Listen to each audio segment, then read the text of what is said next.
우리에게 주신 하나님의 말씀은 요한복음 4장 43절부터 45절입니다. 제가 봉독합니다. 이틀이 지나매 예수께서 거기를 떠나 갈릴리로 가시며 친히 증언하시기를 선지자가 고향에서는 높임을 받지 못한다 하시고 갈릴리에 이르시매 갈릴리인들이 그를 영접하니 이는 자기들도 명절에 갔다가 예수께서 명절 중 예루살렘에서 하신 모든 일을 보았음이더라. 아멘. 여기서 유명한 말 나죠. 선지자가 자기 고향에서 환대를 받지 못한다. 사실 이제 예수님께서 이제 예언의 말이지만 또 이거 사실은 예수님의 직관력이 들어가 있는 말이죠. 세상에서 일반적으로 이거 예언은 뛰어난 직관을 갖다가 바탕으로 하는데 표면적으로 보면 뭐 좀 예수님 예언이 썩 그렇게 잘 맞아 들어가지는 않았습니다. 왜냐하면 환영하는 무리들이 있었죠. 그런데 그럼에도 불구하고 또 이 예언이 잘 맞았다. 그러니까 우리 이걸 갖다가 실제 믿음이라는 것은요, 무조건적인 믿음 하는 게 이게 맹목적인 개념 이렇게 가져가는 것이 아니고요. 무조건적인 믿음은 굉장히 합리성을 요구합니다. 왜 무조건적으로 믿는가 했을 때 무조건적으로 옳다고 하는 합리성이 전제되어 있다는 걸 갖다가 어느 정도 역설적으로는 좀 생각할 필요가 있습니다. 이거 합리성이 없는데 무조건 믿는다는 이야기가 아니고 이거는 뭐 이 합리성이 이미 세상적인 합리성보다 훨씬 월등하더라 하는 거. 그러니까 실제 예수님께서 이렇게 이야기했을 때 보면 뒤에 보면 환영하는 자들이 있었지 않습니까? 이게 보니까. 그러니까 이게 맞지 않는 것 같은데 이게 맞더라는 겁니다. 그러니까 선지자가 고향에서 환영받지 못하는 것도 맞고 이 맞는 자들은 그럼 어떻습니까? 그 가운데서도 환영하는 자가 있더라 하는 개념들. 이 환영의 개념은 어디서 나타나는 것일 때 우리는 이제 여기서는 찾아내야 됩니다. 하나님의 은혜의 개념에서 항상 찾아내야 된다. 그 실질적으로 하나님의 은혜의 개념이 들어가 있습니다. 결론적으로 이야기 드리자면 이 환영하는 인간들은 어떤 인간들입니까? 예루살렘에서 예수님께서 이적을 일으키는 걸 본 무리들이에요. 그럼 그 이적은 하나님께로부터 온 것들이잖아요. 그러니까 이미 선행적으로 어느 정도 은총을 맛본 인간들인데 구원을 받는가 하는 건 또 별 문제입니다. 자, 고향에서 환영을 못 받는다니까 이제 우스갯소리로 저 같은 경우는 이제 제2의 고향은 강남이에요. 네, 이제 원래 터전이 이렇게 쭉 있었으니까. 그런데 이 강남에서 이렇게 왔을 때도 보세요. 아무도 안에서 환영하는 자들은 없습니다, 사실은. 실제로 이제 그런데 조금 의거지성이 있는 거예요. 답으로 가져가면 안 되고 이제 느낌적으로 가져가야 되기 때문에 그렇습니다. 자, 이걸 갖다가 막 이렇게 내가 그래서 어떻고 저떻고 하고 이렇게 되면 있지 않습니까? 인본주의적인 이야기밖에 안 됩니다. 느낌 가져가라고 하는 겁니다. 그런데 묘하게도 따라온 무리들이 있단 말입니다. 묘하게 이제 이 안에서 그렇지 않습니까? 그리고 난 다음에 또 뭐 의정부에서도 오래 있었으니까 의정부도 뭐 고향 제3의 고향 개념들이 있는데 그것에서도 실질적으로 크게 환영받는 이런 것들은 아닙니다. 원래 의정부에 있었을 때도 좀 묘하게 서울서 온 사람들로 좀 채워지는 경향이 많았거든요. 묘하지 않습니까? 그런데 어쨌든 간에, 환영. 그리고 만약에 제가 태어난 곳 밀양인데, 경남 밀양에 가면 어떻겠습니까? 옛날에 제가 잘못된 일이나 끌렁거렸던 일이나 또 잘된 일이나 다 알 것 아닙니까? 그죠? 근데 선지자 개념은 확실히 확인하 약해질 수밖에 없습니다. 그러나 그럼에도 불구하고 눈을 번쩍 뜨고 뜨는 다른 사람 분명히 있을 수 있어요. 왜냐하면 제가 후배들이나 한테는 대부분 내가 좀 존경받았으니까. 이렇게 있을 수가 있어요. 그런데 이제 일반적으로 볼 때는 실질적으로 인과관계에서 사실 선지자로 인정받기보다도 못 인정받는 확률들이 높고 있지 않습니까? 질시받을 확률들이 높죠. 말이야, 자가 정말 그렇는가? 예수님처럼 확 뛰어나면 이렇게 됩니다. 그런데 실질적으로 이제 예수님께서 인정받는다 하더라도 어느 정도 인정받는가 했을 때는 이거 참 불합리하게 인정받습니다. 이 정도 되면 역대 최고의 인물이 나타났는데도 불구하고 예수님이 사실은 알아보는 자 있다 하더라도 예수님은 거의 거지와 다름없는 직업이죠. 여러분 나중에 이제 십자가에 매달릴 때까지 크게 안 변합니다. 그건 뭔가 하면 예수님 따라다니는 사람들이 보면 전부 다 아웃사이더들이에요. 정말로 뛰어나고 한 거 있으면 이게 잘 안 드러납니다. 그러니까 어느 정도인가 하면 니고데모가 한번 찾아온 거 가지고도 성경에서 자랑할 정도로 이거는 의미예요. 바리새인들이 찾아온 거 가지고도 예수님 찾아오는 무리들 이렇게 있지 않느냐 하는데 그 간부로 오는 사람들까지도 왜냐하면 따라다니는 무리들은 전부 다 어떻습니까? 아웃사이더들이야. 뭐하고 닮아 있습니까? 다윗의 잡류들이죠. 그런 거거든요. 이제 이런 부분의 표현을 가지고 예를 들어 뭐 옛날에 박모 같은 그런 이제 목사들 어떤 거 보면 자기를 뭐 거지로 취급했다는데 우리는 어쨌든 거지 제자도예요. 떨거지들을 갖다 이렇게 쭉 잡류들이에요. 잡류들. 세상에 다윗이 잡류 가지고 유대 역사상 가장 뛰어난 왕조를 이룬단 말이죠. 실제 그런 거거든요. 이제 이런 것들입니다. 이 잡류라는 것들은 어떤 의미들입니까? 잡류가 올바른 지도자를 만나러 갔을 때요. 옛날 주원장이를 따르는 옛날에 잡류가 있었고요. 그나마 뭐 이방원이라든지 이 혁명들은 좀 낫습니다. 그런데 이게 밑으로 아래로부터 일어난 뭐 또 그런 역성혁명 같은 인데 보면 이 잡류들이 많죠. 옛날에 스탈린을 따르는 볼셰비키라는 잡류들이 있었고. 그래서 보면 많은 사람들이 숙청당합니다. 주류들 있지 않습니까? 자, 있었는데 뭐 항고조 유방을 따르는 잡류들 뭐 이렇게 있지 않습니까? 이 잡류들의 특성은 뭡니까? 이게 아웃사이더들인데 어떤 아웃사이더들인가 하면 성경의 산상수훈에 가장 맞는 사람들이에요. 산상수훈에 애통하는 자 이거 뭡니까? 사실은 자기 능력껏 대접받으면 애통할 것도 없는데 애통하는 자라고 해가지고 있지 않습니까? 뭐 거지들 이런 이야기하는 것이 아니고 누구야? 김시섭이 같은 경우, 멸당 김시섭이 같은 경우는 자기 애통하는 자잖아. 난 내 능력에 비해서 너무 대우를 못 받고 있어. 세상이 안 알아줘. 하는 이거거든요. 그러니까 애통하는 자라는 것은 어떻는가 하면 능력은 이만한데 대우 못 받는 사람이죠. 밥 먹어도 애통하는 게. 야, 사람이 말이야. 밥만 먹으면 다냐. 근데 능력이 작은 사람은 어떻습니까? 밥도 못 먹고 있어. 그럼 애통한 거야. 아니, 내가 그래도 열심히 일하는데 밥도 못 먹네. 뭐 이런 거. 능력 좋은 사람은요. 아유, 내가 명예는 하나도 없이 또 돈만 잔뜩 버네. 뭐 이런 거, 이것도 애통할 수가 있는 거예요. 이 잡류의 개념들. 그러니까 다 이게 가난하다고 보면 안 됩니다. 그래서 이게 뭔가 하면 가난한 자였을 때 히브리어로 암하레츠라고 하는 거거든요. 그리고 땅에 속한 자들은 암마하레츠라고 합니다. 그러니까 이 암마하레츠는 우리는 벗어나야 되지만 이 복음은 어디에서 지향되고 있는가 하면 암하레츠예요.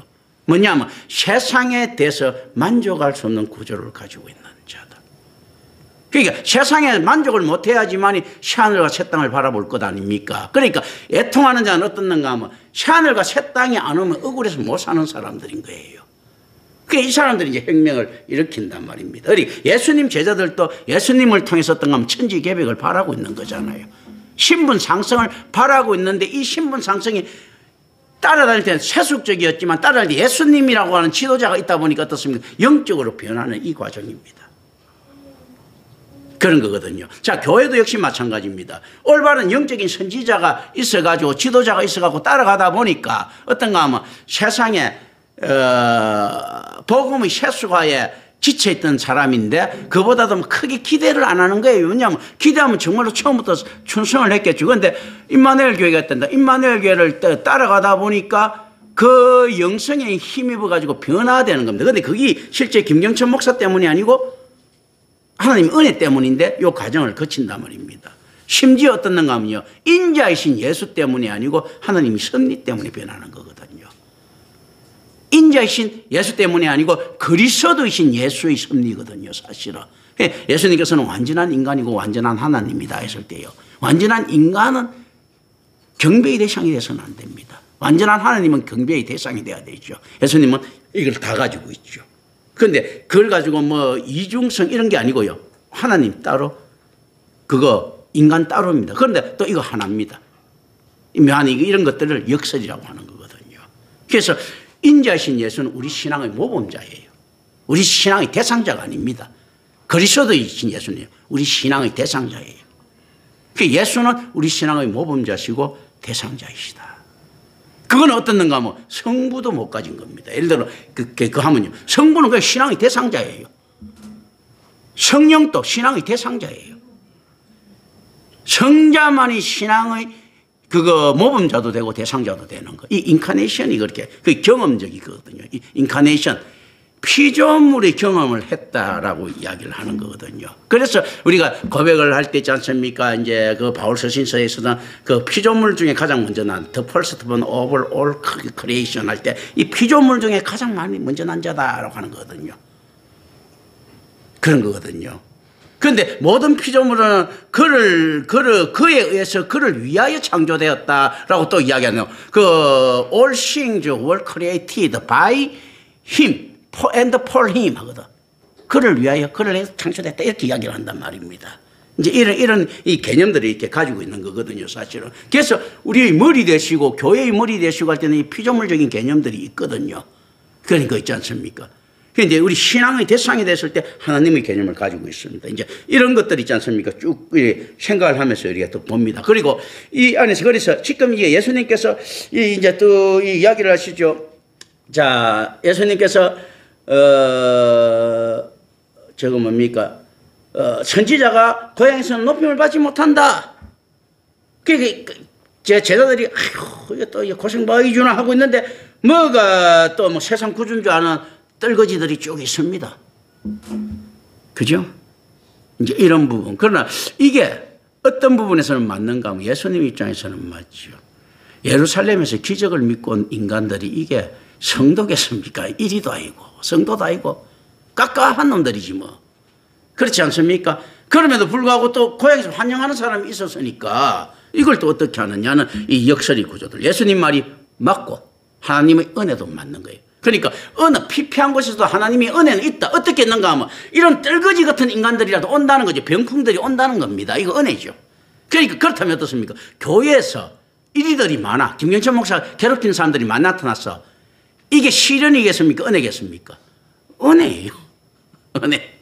이게 시련은 은혜인 거예요. 그래서 이게 고난이 은혜라는 거예요. 은혜가. 나를 괴롭히는 사람이 있다는 것은 있지 않습니까? 자, 사랑의 반대는 미움이 아니고 무관심이라잖아. 무관심한 놈들보다 낫다는 거지. 내가 그만큼 그래도 그거 괴롭힐 만한 그 가치가 있다는 무관심하다는 놈들은 나가 가치가 없는 거잖아. 내 뒤에서 뒤통수를 때리는 무슨 모시기 목사들이 다 그거 보면 다 그 가치가 있다는 거예요. 김경천 목사 가치가 있기 때문에 부수려고 하는 거죠. 그러니까 이것도 은혜인 거야. 이게 참 깝깝한 일입니다. 그래서 하나님의 은혜는 뭔가 했을 때요. 예수 그리스도께서 십자가에 매달렸습니다. 시련입니까? 은혜입니까? 할 때 은혜잖아요. 이걸 잘 아셔야 됩니다. 그러니까 예수님께서 세상에 배척을 당했습니다. 시련입니까? 은혜입니까? 은혜인 거예요. 그러면서도 시련이기도 하거든요. 이걸 갖다가 성도의 견인이라고 합니다. 예수님이 그 견인, 견고한 인내거든요. perseverance of saints거든요. perseverance, 참는다, 인내한다는 거거든요. 이 성도는 어떻게 돼야 되는가? 이 참음이 있어야 하나님한테 좀 잘난 척을 할 수 있거든요. 그 건수를 어떻게 하면 이렇게 받는 거예요. 근데 이 판단에 있어서는 어떤가 하면 제 잘못이 들어가 있지만 그건 제 잘못이라기보다도 섭리적. 왜냐하면 그 성경에서는 이렇게 이야기했죠. 참새가 하나 아사리온에 팔리는 것 이렇게 했을 때 뭐까지도 하나님이 뜻인가 하면 덤으로 주는 한 마리까지도 하나님의 뜻에 속해 있다는 거거든요. 그러나 우리가 잘못했거든 우리 죄로 갑니다. 그런데 어떻는가 하면요. 우리가 이 고난을 이길 수 있는 힘을 가지고 있다는 건 이 은혜의 사건들이거든요. 그래서 실질적으로 이걸 이기서 해야 됩니다. 선지자가 자기 고향에서 환영받는 법이 없다면요. 이제 여기서 그럼 고향 아닌 데서 환영받을 수 있어도 고향에서는 더 환영받지 못한다. 이런 식으로 이야기하면서 많이 갑니다. 왜냐하면 밖으로 간 사람들, 출세한 목사들이 많지 않습니까? 이 천만의 말씀입니다. 선지자가 고향에서 환영받지 못한다는 것은요. 다시 한 번 더 그럼 또 다른 식으로 역으로 이야기하면 어떻습니까? 고향에서조차도 환영 못 받는다. 다른 데서 고향에서 못 받는 놈이 다른 데서 객지에서 환영 못 받으면 당연한 거지 하고 할 수도 있죠. 고향에서 못 받는 데서 다른 곳에서는 받는다. 이런 식으로 하면 선지자이고 사기꾼이 되는 거죠. 고향에서는 환영 못 받는 인격이 다른 곳에서는 속이니까 환영받는 거잖아. 감춰지니까. 그러니까 선지자는 고향에서도 환영 못 받는데 다른 곳에서는 오직 환영을 못 받겠는가. 다른 이런 개념입니다. 자, 세상은 그런 개념이 훨씬 더 크게 들어가 있습니다. 개떡같이 정치한 대통령도 지 고향에서 보호받죠. 명성을 얻어버리면 그렇게 됩니다. 그 자랑이 되거든요. 우리 고향에 정성 3명 나와서 하면서 있지 않습니까? 어떤가 하면 그 정성이 다 도둑놈이야. 그건 다 없애버리고 정성 3명 나온 것만 딱 이야기합니다. 자기 고향에서. 그렇지 않습니까? 그러니까 실질적으로 어떻는가 하면 이걸 지금 한국교회에서나 전 세계교회에서 이렇게 선지자가 고향에서는 못 받고 다른 곳에 대우받는 것처럼 이야기를 하는데요. 고향에서도 못 받는 놈이 다른 데서 대우 못 받는 건 당연하지 않느냐는 거죠. 선지자는 어디든지 대우를 못 받는다는 게 이게 첫째예요. 또 하나, 이제 고향에서 대우 못 받으면서 다른 데 대우를 받을 수가 있습니다. 뭐냐면요. 선지자가 봤을 때 하나님의 은혜 있기 전에는 개망난이었지 올바른 놈이 아니었다는 게 또 두 번째 들어가 있는 거예요. 그렇다면 이제 다른 데 환영을 받을 수 있는 거예요. 변화된 모습으로 나가고 고향에서는 그만큼 크게 인정 못 받는 게. 그래 고향에서 착하게 사는 선지자가 있어. 왜 대우 못 받는 거? 착하게 사는 것하고 대우받게 사는 것하고 다르거든요. 공부는 잘했는데 운동은 못해서, 운동은 잘했는데 공부를 못해서, 싸움을 못해서, 의리는 없어, 의리는 있는데 뭐가 없어, 뭐 이런 단점들이 있을 것 아닙니까? 근데 선지자는 사실은 이런 단점들이 다 가려지는 존재입니다. 왜냐하면 이 모든 세속 만몬주의하고는 관계없거든요. 옛날에 만몬으로 평가받았던 그 자체거든요. 아무리 그래서 뛰어난 사람이라도 흠은 있었단 말입니다. 저놈 말이야, 진짜 완벽한 놈이 하실 때는 어떤가 하면, 자, 단점은 나만 알아. 뭐 이런 것도 있을 수가 있고. 여러 가지 있지 않습니까? 이제 이런 걸, 그러니까 사람이 완벽하기 전에는 뭐라도 흠이 있단 말이죠, 사실은. 근데 선지자의 개념은 어떻는가 하면 흠 없는 형태를 가지고 있어야 되는 거예요. 그렇기 때문에 실질적으로 이런 모습들을 봤을 때 실제 어떤가 하면 흠 없는 모습으로 나타났을 때 다른 데서는 대우받을 수 있어요. 그런데 고향에서는 또 대우 못 받을 수 있다는 이런 의미도 가지고 있어요. 근데 중요한 것은 고향에서도 대우 못 받는 놈이 다른 데서 대우받겠다는 거, 이게 훨씬 더 현실적으로 더 받아들여야 된다는 거예요. 그렇다면 어떤 이야기들입니까? 고향이 아니고 다른 데서 했을 때 대우받으려고 목회를 해야 되겠습니까? 대우 안 받아도 된다고 해야 되겠습니까? 당연히 대우 안 받아도 된다고 이렇게 해야 되는데 사실은 그걸 갖다 굉장히 억울하니까 어떻습니까? 산상수훈처럼 애통하는 자가 되는 거예요. 김경춘 목사도 많이 애통해 하거든요. 옛날에 개판 같았던 내 모습은 생각 안 하고 있지 않습니까? 뭐냐 이거 진리 수호자인데 말이야. 너무 억울하지 않는가? 이런 모습 때문에 나한테 있는 거예요 사실은. 근데 다른 데 그 타협을 못하는 거예요. 하나님이 두려워갖고. 그게 세상 말로 하면 돈 되는 거는 못하는 겁니다. 돈 되는 거 못하면서도요. 그 탐은 나는 거예요. 그냥 선악과 보고 돌아다니면서 따먹지 않는데 질질 침 흘리고 다니는 거예요. 김경철이가. 그런 거거든. 이제 이런 형태를 갖다 이렇게 쭉 보는 겁니다. 실제로 근데 예수님께서는 어떻습니까?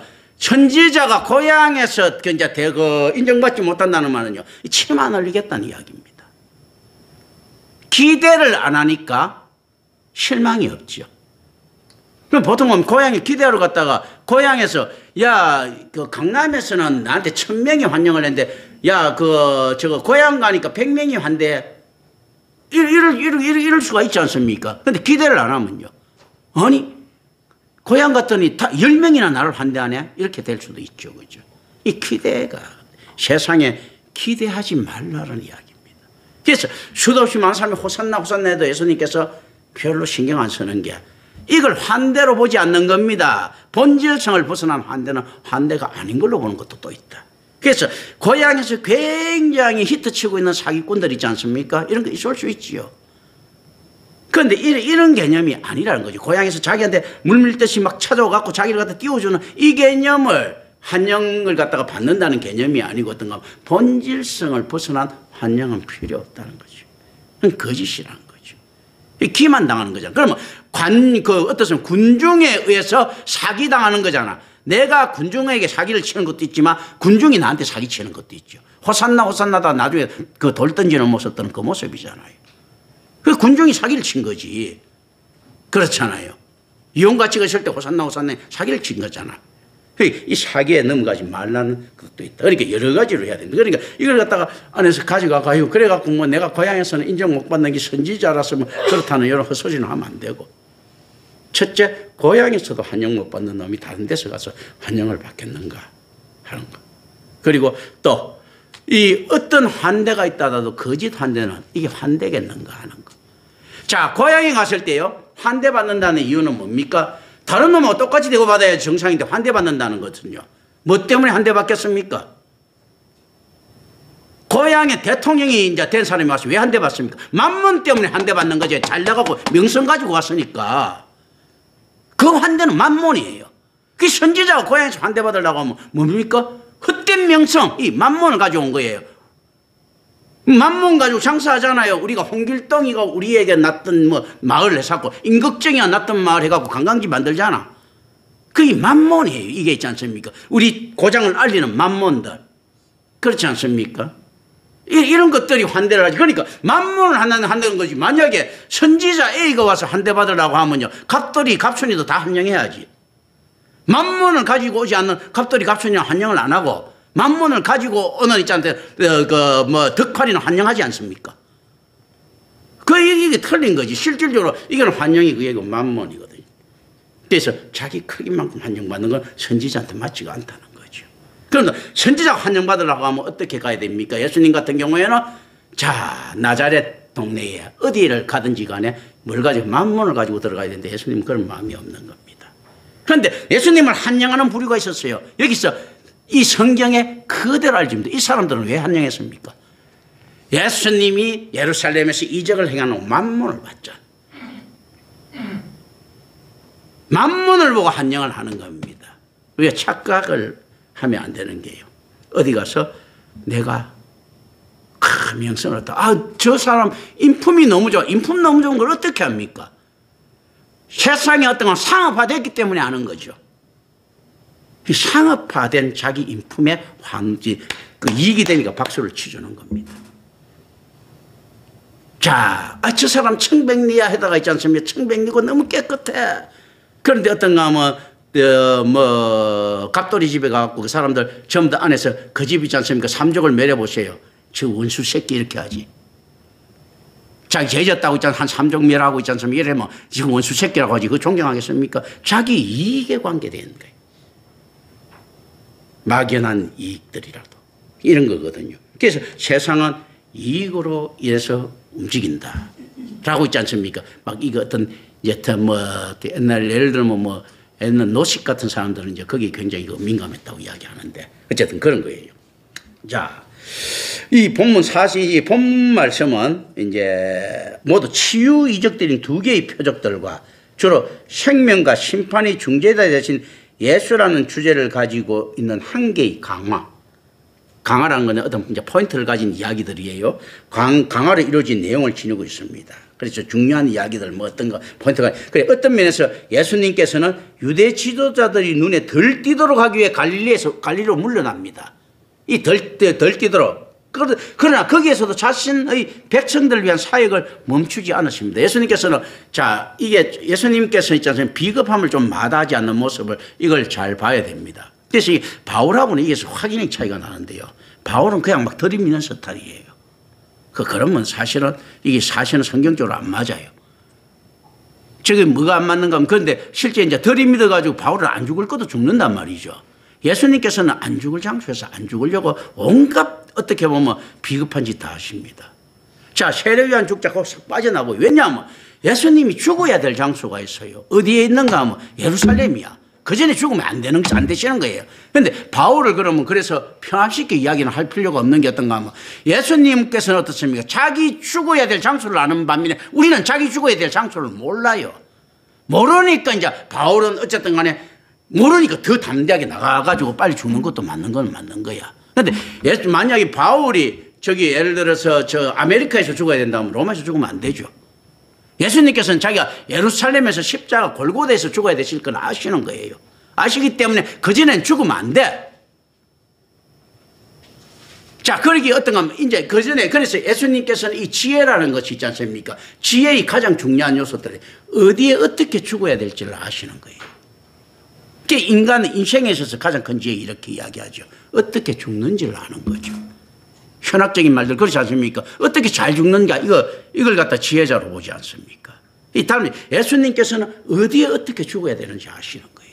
그렇기 때문에 여기서는 그러니까 특별히 다른 눈 같은 거 있지 않습니까? 신경 쓰면 안 되는 거예요. 왜냐하면 예수님께서 아무리 신경 써봤자 예수님이 있지 않습니까? 예수님 공생애 동안 뭐를 할 수 있겠습니까? 기껏 해봤자 한 명한테 배반당하고 11명 있지 않습니까? 사도 만드는 거예요. 그 사도들도 저는 제 개인적인 생각에서는 신앙적으로 단순 천국 갔다 하고 있지 않습니까? 인정 못 합니다. 나중에 근데 안 갔다 소리도 안 하지만 그런 거거든요. 예수님 사역이 그거예요. 그런데 뭐 그거 여기서 뭐 하실 거라고 있잖아요. 여기가 그건데 단데 잡다하게 하실 필요는 없는 거예요. 그러니까 5천 명이 모였던 4만 명이 모였던 예수님 관심이 없으신 거예요. 그럼 뭐 예수님 살아생전에 안 된다는 거 알거든. 이 11명도 어떻습니까? 예수님께서 다시 찾아갔을 때 되는데 찾아갔을 때도 도마는 헛소리를 합니다. 그렇지 않습니까? 지금까지도 이렇게 이야기합니다. 예수님께서 자 무덤에서 살아났을 때 예수님 뭐 기절설도 있거든요. 기절했다가 다시 일어난 거 아니냐 이런 말도 있고 다 그렇습니다.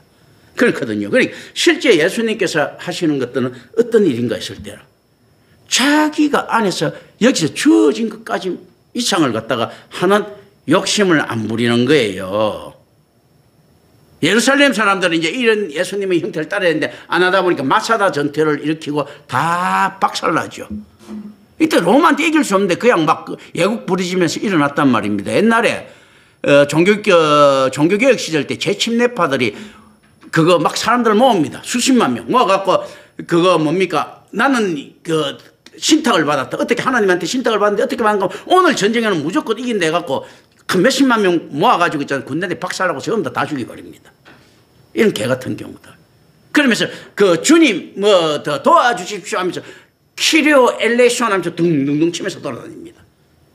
키리오 엘레이션, 키리오 엘레이션. 그는 이거 이제 그 연보라고 하죠. 그 안에서 그 주문처럼 있지 않습니까? 쪼개 하면서 막 이렇게 키리오 엘레이션 하면서 막 주님 도와주십시오 하면서 막 이렇게 갑니다.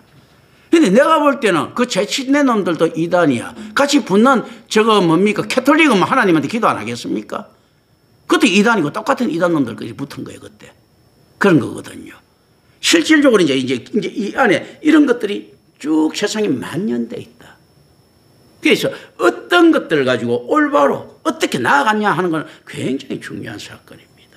예수님께서는 어떻게 하는 것일 때 자족하는 거죠. 자신의 명예를 갖다 구하지 않는 게 예수님께서는 명예를 구할 수 있는 많은 것들이 있죠. 그런데 그 행보는 어떻습니까? 거대하지만 작죠. 쪽팔리고 좀 보면 굉장히 소극적입니다. 그런데 이게 뭔가 하면 진퇴를 하는 거, 물러나는 이게 굉장히 적극적이고 굉장히 거대한 발자취입니다. 지금 뭔가 하면 임마누엘 교회가 있지 않습니까? 다른데 타협하지 않고 막 이런 유혹들 많죠. 아이, 목사님 조그만 패러다임 전환만 있으면 임마누엘 교회 뭐 안에서 크게 뭐 그것도 될 수 있고 뭐 어쩌고 하는데 그렇게 되어버리면 이거는 만모니즘이 가거든요. 그래서 그렇지 않고 저도 어떻습니까? 소극적으로 자꾸 안에서 뒤로 빼는 거예요. 그냥. 남이 한 대 때리면 있지 않습니까? 아이고 2대 안 맞은 거 다행으로 생각하고 자꾸 빼는 거예요. 예수님처럼. 이 형태가 소극이 아니죠. 그런데 어떻습니까? 자, 빼려면 다 빼면 되는데 입은 독살스러워. 예수님께서도 입은 뭐 물으면 그대로 막 공격하잖아. 저하고 좀 안 닮아 있습니까? 굉장히 뭐 안에서 적극적으로 아니고 비급하게 막 빼고 있는데 누가 건드리면 그냥 내가 욕 나가지 않습니까?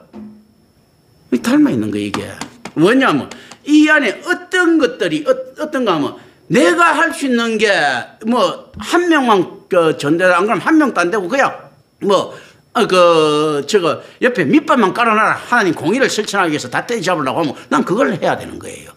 하나님 잠시 기다려 보십시오 하면서 내가 저거 바보 같은 아브라함처럼 놀 수는 없는 거예요. 야, 우리한테 의인이 한 40명 있으면 되겠습니까? 30명 있으면 되겠습니까? 20명 있으면 되겠습니까? 10명 있으면 되겠습니까? 하고 아브라함처럼 난 뻥을 못 치는 거야. 개뿔 떠보면 아브라함 아무것도 뭐 조사도 안 됐는데 뭐 10명이면 되겠습니까? 해서 한 명도 없는데. 그런 거잖아요. 그래서 내가 하나님 앞에 있다가 하나님 제가 안 된다고 합니까? 제가 대형교회 만들어가지고 그 전부 다 성도 한번 만들어 보겠습니다. 이런 헛소리 하면 안 된다는 이야기죠. 예수님도 그 뭐 안에서 제대로 한 명도 그 제대로 못 만드셨는데. 이거잖아요. 예수님이 11제자를 거느렸다 하는 거 이거는 추상적인 개념이에요. 11제자가 이 중에 믿음 있는 놈이 이 당시 예수님 십자가 사건 이후에 누가 있었습니까? 전부 다 미신적 신앙이었지요. 예수님도 이 정도인데. 그럼 이제 나는 우리 예수 이후기 때문에 내가 예수님보다는 실적이 조금 더 좋을 가능성이 높지요. 그런 의미에서는. 그런 거거든요. 예수님은 이 과정에서 안에서 뭐가 하는 거 철저하게 제자들한테도 배신당해야 되거든. 그런데 나는 어떻게 되는가 하면 조금이라도 수학해야 되거든요. 그래서 좀 나을 거예요. 그런 거거든. 그래서 예수님께서 이야기하는 거예요. 너희들 중에는 나보다 더 놀라운 일을 할 사람 있다는 거. 당연히 놀랄 일 하셨는데 예수님께서는 내용적으로 따지면 살아생전에 한 명도 전도 안 낸 겁니다. 부활 성천하시고 난 다음에 된 거잖아요. 부활하시고 난 다음에 된 거잖아요. 부활 전에 한 명도 전도 못 한 거예요. 그런데 김경천 목사가 한 명이라도 올바른 그리스도인 만들었더니 예수님보다 훨씬 많은 업적이 있는 거지. 그런데 그거는 큰 업적이라고 볼 수 없는 게 예수님께서 하신 하고 내용은 좀 다른 거죠. 나는 어쨌든 간에 수확할 수 있는 과일을 만들어야 될 것 같으면 예수님께서는 안에 그 터전을 만드는 거니까 처음에 그런 것들이거든요. 그 근본, 신앙의 근본 있지 않습니까? 뭐를 만드는가 하면 예수님께서는 성경을 만드셨고 우리는 이제 성경을 전파해야 되는 거예요. 그러니까 예수님 공생애 이전에는 어떻습니까? 믿어야 될 성경을 이야기하고요. 공생애 때는 부활하시고 난 다음에는 어떻습니까? 그 성경을 토대로 전도하신 거죠. 그러니까 우리의 능력은 그럼 어디 있습니까? 인자이신 예수보다 월등해야 되는 거예요. 그리스도이신 예수와 비슷해야 되는 거예요. 왜냐하면 이제 그리스도인 예수가 이렇게 전도를 했지 않습니까? 인자이신 예수는 전도가 안 됐어.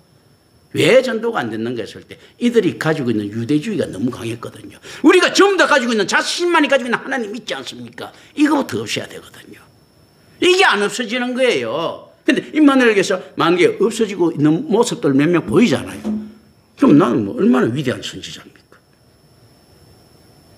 그렇지 않습니까? 그래서 한 번씩 뭐 누워서 인자이신 예수님 보고 픽픽 한 번씩 웃어도 돼, 나는. 그렇지 않겠습니까?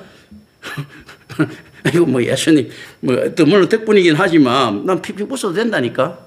그 정도. 이제 이게 개념들, 이거 지금 아시겠죠? 지금 그건 거예요. 그래서 실제 하나님을 아는 지식과 자기 자신을 아는 지식이 얼마나 중요한가. 그걸 이야기를 하는 겁니다. 자, 이걸 가지고 이제 잘못했으니까 이렇게 하죠. 야, 선지자가 고향에서 그는 대우 못 받고 다른 데서 대우 받아. 이런 이야기 아니고. 고향에서조차도 대우 못 받는 놈이 다른 데 가서 쪽받아다도 야, 설부 그 이야기 하지 마. 야, 이게 뭡니까? 부모한테도 용돈 못 받는 놈이 다른 이웃집 아저씨한테 가갖고 재산 받으려고 하면 되나? 이런 거, 개념들 있지 않습니까? 그러니까 어떻습니까? 이 말 딱 듣고 가면 이게 자기의 비하를 이야기하겠습니까? 사실 사역의 어떻게 보면 편함을 이야기하겠습니다. 가벼운 거예요. 그래서 하나님한테 이야기하는 거예요. 하나님, 고향에서도 대우 못 받고 하는 놈이 다른 데 가서 실적 없다고 해갖고 나 부끄럽지도 않습니다. 뻔뻔스럽게 들이밀 수가 있는 거예요. 그래서 한 명의 성도만 만들어도 예수님보다 낫다고 빠락빠락 울길 수 있는 겁니다. 이 고향에서조차도 대우 못 받는다고 딱 못을 박아놨잖아. 밖에서 한 명이라도 건지면 이건 대박 아니에요. 한 영혼이 또 천하보다 더 귀하다고 했으니까. 그게 하나님 앞에 가서 당당하게 이야기할 수 있는 거죠. 새의 심판날에 딱 하나님, 제가 엄청난 일을 했습니다 하고 할 수 있는 거예요. 이런 개념입니다. 그래서 천국을 보낼 수 있는 성도가 생산된다는 것은 교회의 가장 축복이고요. 그 사람, 천국 가는 그 사람이 나를, 선지자를 도와주는 그 사람이에요. 자, 나를 많이 괴롭혔던 사람들이 있습니다. 그 사람들이 다시 돌아와갖고 천국 간다. 그럼 그 사람이 나한테 제일 잘하는 사람이야. 옆에서 있지 않습니까? 누가 있다. 그러면, 손일철 장로님이 나한테 잘했어. 그런데 안에서 영구형 신앙생활을 해서 그 천국 못 갔어. 그러면 이 사람보다도 나한테 맨날 괴롭힌 A라는 목사가 있다. 누가 있다. 이러면 이 사람은 나한테 평생 괴롭히다가 천국 갔어. 그럼 누가 나한테 잘한 사람인가 하면 그 A라고 맨날 날 못 잡아먹어서 날린 그 사람이에요. 손일철 장로처럼 나한테 맨날 잘해줘도 천국 못 가면 그건 끝인 거예요. 그 형태입니다. 그게 참 묘한 형태죠. 어떤 사람이 천국 가느냐가 정답이라는 거예요. 우리 진리는 어떻습니까? 우리가 알 수 있는 겁니까? 할 때 굉장히 어렵다는 거죠. 하나님의 택자가 나오는 그곳이 네 축복이라는 이야기입니다. 그런 거거든요. 너한테 잘해주는 사람이 필요한 것이 아니고 여기 이 말씀을 통해서 구원받는 그 자가 네 달란트고 네 수입이라는 겁니다. 그러니까 세상에서는 그 자들이 아무리 나를 괴롭히라. 그래서 우리 교인들한테는 이야기를 하는데요. 자, 만약 이제 괴롭히고 나간 사람들이 있습니다. 그 비판은 해야 돼요. 왜냐하면 자기 안에 각성도 있어야 되고 비판해야 되지만 미워해서는 안 된다. 미워할 이유가 없지 않습니까? 세상이 안에서 죄인이 죄 짓는데 뭘 미워합니까? 그러니까 그거는 미워와서는 안 된다는 거죠. 그래서 이제 비판적 견지는 언제든지 학문도 역시 마찬가지예요. 논문에 대해서 비판은 합니다. 그런데 그 논문을 갖다 폄하시켜가지고 안에서 까내려가 박살내려고 하진 않고 이 비판 정신이라는 게 뭐 김재희 박사가 알잖아. 그렇잖아. 언제든지 비판하잖아. 아무리 친해도 아무리 잘 쓴 논문이고 아무리 잘 쓴 작품이라도 비판을 해야 되는 거예요. 그러나 그 작품을 갖다가 경시하고 이건 안 되는 거거든요. 그 예인데 인간 영혼도 역시 마찬가지입니다. 그 사람의 인격이 비판을 갖다 한다는 것은 발전 있지 않습니까? 서로 지켜나가는 거거든요. 그건 무슨 비판인가 하면 자 예수님께서 베드로를 사랑하면서 야 이거 사탄아 물러가라. 야 이 마귀 새끼야 이렇게 이야기하죠. 그죠? 도마를 사랑하시면서 야 너는 본고로 믿느냐 보지 않고 믿는 자가 더 복되다. 그런데 보지 않고 믿는 자를 해갖고 또 어떤가 하면 그저 무조건 믿는 이상한 맹신 이런 걸 이야기하는 것들이 아니거든요.